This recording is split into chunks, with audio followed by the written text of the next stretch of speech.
संबंध में नहीं प्रकाश छोड़ा गया कि वहाँ पर ऑब्जर्वेशन, निरीक्षण, परीक्षण, परिणाम दर्शन कैसे होगा? हमने बार बार ये बात कही है कि आप पहले ज्ञानेंद्रियों पे चलेंगे, कर्मेंद्रियों पे चलेंगे, जब अंतःकरण पे जाएंगे तो वहीं ये सब बातें स्पष्ट हो पाएंगी, माया मोह वाली को, क्योंकि अंतःकरण का विषय। आप क्रिया को ही नहीं स्पष्ट कर रहे हैं, कर्म में भी नहीं जा पा रहे हैं, और आप अंतःकरण के विषयों में बात करना चाहते हैं। ऐसे कैसे हो सकता? छिट-पुट बत गई ठीक नहीं है। उठाते हैं कोई, फिर बंद कर देते हैं, फिर इजराइल वो ईरान चले लागत है, फिर मुसलमान हिंदू चले लागत है, फिर गीता रामायण चले लागत। आपको इन सब पचड़े में क्या पढ़ने की जरूरत है? जब हम कह रहे हैं कि हम विचार के लिए तैयार हैं, तो आप उस चर्चा को आगे बढ़ाइए। बढ़ाते नहीं, फिर इधर उधर करने लगते हैं। इधर उधर करने से क्या फायदा? तो त्रिवेणी बताऊँगा। ऐसा कंडीशनिंग है कि उसमें रस आने लगता है। सबका साल गुरु। हाँ, बात इसी में है। ऐसा कंडीशनिंग है कि रस आने लगता है। हाँ, आने लगता है या हम सबका साल रस लेते हैं। आपने तो नहीं लगता है। वो दो ऐसे बोलबे करेंगे, रस आने लगता है। कहाँ से रसा टपकत हो? रस लेने लगते हैं। नहीं, रस लेने लगते हैं। नहीं, रस लेने भी, रस पैदा भी हम करते हैं। रस पैदा करते हैं, फिर तो लेने का बात आएगा। लेकिन वही मुहूर्त भगवान, वही क्षण को पकड़ना बड़ा मुश्किल लगा। कौन क्षण बताइए? कब मैं पैदा कर रहा हूँ, कब मैं रस लेने लगा मैं। देखिए, सबका मैटर एक ही है, सूरज संभाल के चलिए बस। जब जो आएगा सो पकड़ा जाएगा। अगर पहरेदार बढ़िया है तो जब भी चोर आएगा पकड़ा जाएगा। तो पहरेदारी का सूरज को संभाल के चलिए, सब कुछ पकड़ने आ जाए। निरपेक्ष भाव दशा, गुरु का ज्ञान जिसको कहते हैं, वे वह लेकर चलिए। अब आप कहेंगे निरपेक्ष भाव दशा लाएं कहाँ से? भाव दशा तो कंडीशनिंग में फंस चुकी है। ये तर्क दे भगवान जब जान हम समझ गए कि ये कंडेंसरी वो है, तो फिर भैया जो समझ काहे के वो हाँ, तो जो समझ गिरते ना, हाँ वो मिन चेतना होश हाँ, तो वही समझी गए तो भैया आप उसमें तो आ ही गए हैं हम ना। दो तरफा बातें क्यों करते हैं? इसमें और एक चीज समझना है। नहीं तो संदीप कहे ना कि ना पकड़ा तो ना, ये तो ऐसे तर्क होते हैं ना पकड़ते हैं। आई थी जैसे आप बताए कि घंटी को कुत्ते के भोजन के साथ जोड़ा गया, अभ्यास कराया गया, तो उसको लगा कि भोजन का संबंध घंटी से है। उसी प्रकार जन्म जन्मांतर से ये भोग के साथ अभ्यास करते वो अभ्यास में आ गया है। वो अभ्यास में आ गया है। जब देखो काल तो बोल गया, अरे ये तो जाना था, शरीर काम से बना हुआ, माता पिता के सेक्स के समय काम के अणुओं से बना है। पूरा शरीर काम की कोशिकाओं से, पूरी कोशिकाएं काम से संबंधित है। एक एक कोशिका में वो चीज़ है। तो पूरे शरीर से अध्यास में है। हम ज्ञानियों की भाषा में अध्यास में है। तो भाई अब जेनेटिक बात भी है इसमें, कंडीशनिंग भी है इसमें। तो अब जेनेटिक अलग है, जेनेटिक बहुत भारी चीज़ है। तो जो अच्छे महापुरुषों के लिए है, वो अच्छे महापुरुष हर घर में जन्म नहीं ले सकते। लोगों को कुछ देख के अपने माता पिता को समझना चाहिए। अच्छे महापुरुषों का, अच्छा महापुरुष जो होता है उसके लिए अच्छे माता पिता चाहिए। अब ये सब विषय तो आप उठा ही नहीं सकते। जहाँ जाए तहाँ जन्म ले है, जमाना है। और उसके बाद कहता है कि हम बच्चे निकल जाए, फिर तो मेहनत तो करनी पड़ेगी। वो कोयला के घर में आए, गलत माता पिता का चुनाव आपने किया। अब आप हम तो यही कहें चुनाव आपने किया, आप कहेंगे हमने चुना नहीं, चुनाव किया आपने, हम दूसरे ढंग से दर्शाएंगे ना। आपने ऐसे माता पिता के यहाँ आपको शरीर मिला, तो किस बेस में मिला? सृष्टि बिना नियम के थोड़ी चल रही। अब आप कहेंगे हमें तो पता नहीं हम कब मरे और कब गर्भ में चले गए। नहीं, आप जिए, ये प्रश्न इसी पे। मरने की बात हम नहीं करें। आप जिए कैसे? तो बेहोशी में जिए ना।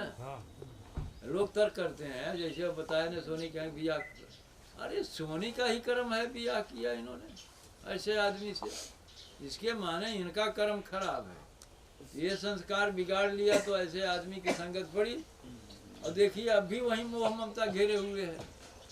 भैया हम तो वर्तमान में कुछ देख ही नहीं रहे, हम वर्तमान की बात कर रहे हैं। अगर हम माता पिता हमें घर गलत मिला तो हमारा कर्म रहा होगा ऐसा, और वो संस्कार रूप होगा, तो वो तो आगे ने पीछुआ से उसका ख्याल नहीं करते। हमने कई बार कहा कि माता पिता को देख के आप अपने संस्कार को कुछ हद तक देख सकते हो। निरपेक्ष रूप से माता पिता को देखो कैसे रहे होंगे, जेनेटिक की स्थितियाँ आपके शरीर में उनकी आएंगी कि नहीं आएंगी, हैं? अब उसे आप तो निगलेक्ट कर नहीं सकते। अब जेनेटिक की स्थिति है, शरीर देहाध्यास की स्थिति आपकी है, देहाध्यास की स्थिति भी है, का देह भाव में ही हो, तो आप तो बच सकते ही नहीं। हुआ करेंगे ना हम बच जाएंगे। तो भाई अपनी सूरत संभालो, क्योंकि ये सूरत माता पिता से नहीं मिली है। सूरत तो ये किसी माता पिता की बकौती नहीं है, उन्होंने बनाया। माता पिता से केवल शरीर प्राप्त हुआ है, तो शरीर चेतना को तो अलग करते नहीं। आप साधक बन रहे हो तो शरीर चेतना को अलग करो तब न माना जाए साधक। माता पिता को साधक को तुरंत खत्म कर देना चाहिए, देख के समझ के। खत्म करने का मतलब यही होता है कि उन्हें उनका गठई थोड़े काटेंगे, तो उनकी तो पूजा करनी होती, क्योंकि ऋणान बंद है ना। तो माता पिता की जितनी सेवा की जाए उतना ही कम है, लेकिन माता पिता को संस्कार भूमि से बिल्कुल हटा देना चाहिए। तो इसके लिए तो बिल्कुल अध्यास से मुक्त होना। हाँ? अध्यास से जब तक मुक्त नहीं ये तो अध्यास जब समझेगा तब ना उससे जाएगा परे ना। जी अभी तो आप समझने को तैयार ही नहीं है। आप उसी शरीर में जो माता पिता से आया है, तो जो माता पिता था सब तो जेनेटिक माता पिता का है, पुरखों पुरानियों का है, ऋषियों का है, मुनियों का है। जैसे आए हैं हिंदू घर में, मुसलमान घर में, जहाँ ही आए हैं तो पुरखा पुरानिया उसको पूरी चीज तो उधर से आई है जेनेटिक रूप से। आप अध्यास को तुरंत, हाँ मैं शरीर हूँ, मैं शरीर ही हूँ, कैसे बचेंगे? आप खुद ही कह रहे हो। जिनकी चीजें चलती रहेंगी सब। नहीं नहीं, अध्यास का अर्थ जरा समझिए, अध्यास का अर्थ नहीं समझते आप यहाँ ये टेप है, ये फोन है, आप चला रहे हो, आप फोन ही हो जाओ तो क्या होगा? हाँ, आप फोन हो जाओ तो फर्क आ जाएगा, तभी चलाने की बात नहीं है। चलाने की बात। आप शरीर ही हो गए हो ना। जी शरीर माने माइंड कॉन्शियस को भी ले लीजिए। तो आप कहाँ बोल रहे हो? ये माँ आपकी बोल रही है, आपका पिता बोल रहा है, आपके पुरखे बोल रहे हैं आपके भीतर से। सही सही। हाँ, क्योंकि आप शरीर हो गए हो ना। हाँ। शरीर में सब जेनेटिकली है। जी। शरीर की मेमोरी है, वैज्ञानिकों उसके पूछिए, वो शरीर की मेमोरी है, डीएनए वगैरह में सब वो चीजें हैं एकदम से। तो सारी चीजें क्रिया सारी रूप। चीजें उसी चक्र से चल रही हैं। हाँ चलती है। उससे अलग होने का मतलब अपने सूरत को, चेतना को, कॉन्शियस को ही आप अलग कर सकते हो, जी जी। और कुछ अलग कर नहीं सकते हो। वो तो अपने ढंग से चलेगी शरीर, और उसी में माथापच्ची करते रहते हैं लोग। नहीं हम ऐसे हैं, आप कैसे हैं ऐसे, आप कैसे ऐसे हैं? इसके माने अतीत का कोई संस्कार ही नहीं है। पूर्व जन्मों में जो साधना आपने किया वो संस्कार रूप होगी। वो तो आपकी माँ ने नहीं दिया, आपके पिता ने नहीं दिया, तो भैया इस जन्म में भी आप कर लो ना। पिछले जन्मों का कोई लेकर आए उसे देख लो। और प्रश्न तो हम कुछ वही करेंगे, भैया कहाँ ऐसे माता पिता के यहाँ जन्म लिया तुमने? जब इतना तर्क कर रहे हो, इतनी समस्या है, तो समझ के जन्म लेना चाहिए ना। और जन्म लेने के लिए इतनी बड़ी होश की आवश्यकता है, इतनी होश तो है नहीं। इस सदी में हमारे अध्ययन के अनुसार ओशो ने केवल जन्म लिया था होश पूर्वक, और किसी महापुरुष का नाम ही नहीं। अब बताइए, झूठा ही दावा करने का मतलब क्या होता है? आप इस समय ही नहीं होश में, देखिए वर्तमान का मैटर है ना जी। आप सूरत संभाल के इसी समय खड़े हो जाओ, यही तो रास्ता है। क्या है, हम कहाँ हिंदू, कहाँ के मुसलमान, कहाँ के सिख, कहाँ के ईसाई, कहाँ के माता, कहाँ के पिता, कहाँ के शरीर? अध्यास में तो आप शरीर ही बन रहे हो। हम कह रहे नहीं, आप चैतन्य हो तो चैतन्य बन कर रहो ना, जो हो वही बन कर रहो ना। आप ही शरीर बन जाते हो, आप ही पुरुष बन जाते हो, आप ही स्त्री बन जाते हो, काहे बन जाते हो भाई? माने शरीर से आपका कोई भेद नहीं है, कॉन्शस का भेद है शरीर से, इंद्रियों से भी ज्ञानेंद्रियों से भी भेद है उसका। अब आप उस भेद को समझने की कोशिश नहीं करते, मस्तिष्क से भी उसका भेद है।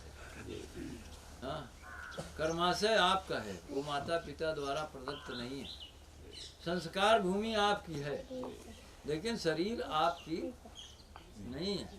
देखिए गौर से समझिए इस बात को, कर्माशय आपका है, संस्कार भूमि आपका है, लेकिन शरीर आपकी नहीं है। काहे शरीर का अहंकार ले खड़े हो? काहे खड़ा है? का करत हो सोनी?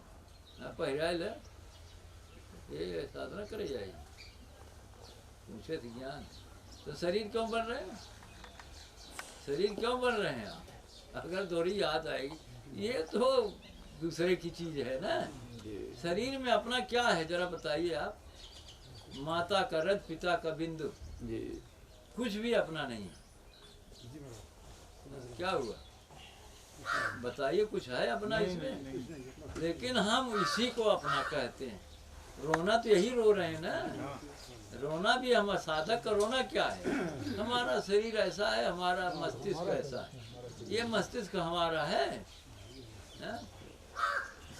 ये हमारे दादा बाबा पुरखा पुरनिया 7 पीढ़ी से जेनेटिक कितना लंबा प्रसारा है। अब कहते ये शरीर हमारा, भैया आप ही अध्यास खड़ा, आप ही कह रहे हो हमारा है तो भोगो आप ना। अरे शरीर अपना नहीं है, ठगी ने अपनी दे, ये शरीर अपनी नहीं है, सावधान हो जाइए, नहीं तो आप शरीर की माया में पड़ जाओगे। बहरे की माया से छोड़ दे। ये मन भी अपना नहीं है, जरा समझिए। ये जो माइंड कॉन्शियस है, ये कहाँ जाया? 7 पीढ़ी पिता वाली और 5 पीढ़ी माता वाली, सब उसमें जेनेटिक स्मृतियाँ हैं ना।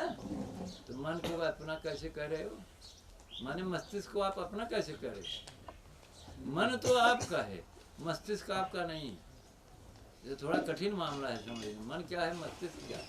मन तो आपका ही है, मस्तिष्क आपका नहीं है। तो आपने मस्तिष्क मन को मिला डाला है, तो धोखा तो आप कर रहे हो अपने साथ। मस्तिष्क मन को मिला के, शरीर को चेतना को मिला के आप बैठे हो। काहे शरीर चेतना को मिला रहे हो? आप चैतन्य हो, अभी तो शरीर में हूँ। शरीर आपका है ही नहीं है, ये शरीर अपनी नहीं है, ये शरीर अपनी नहीं है। शरीर किसी की अपनी होती है, सगी ने अपनी दी। कहना तो नहीं मानता है शरीर। मेरा कहना तो मेरा शरीर नहीं मानता है। नहीं, अब कहना नहीं मानता है, वो क्या मानेगा? कोई चेतन है, शरीर तो चेतन है नहीं, ये मानेगा।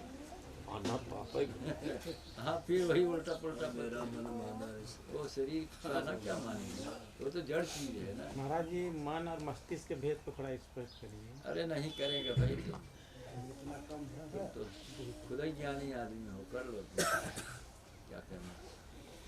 चलो पूरी उड़ी खाना है कि वहाँ अस्पताल करते रहे। चर्चा बहुत समझ में आई, बहुत अच्छी। अरे चर्चा अच्छी है तो क्या करेंगे?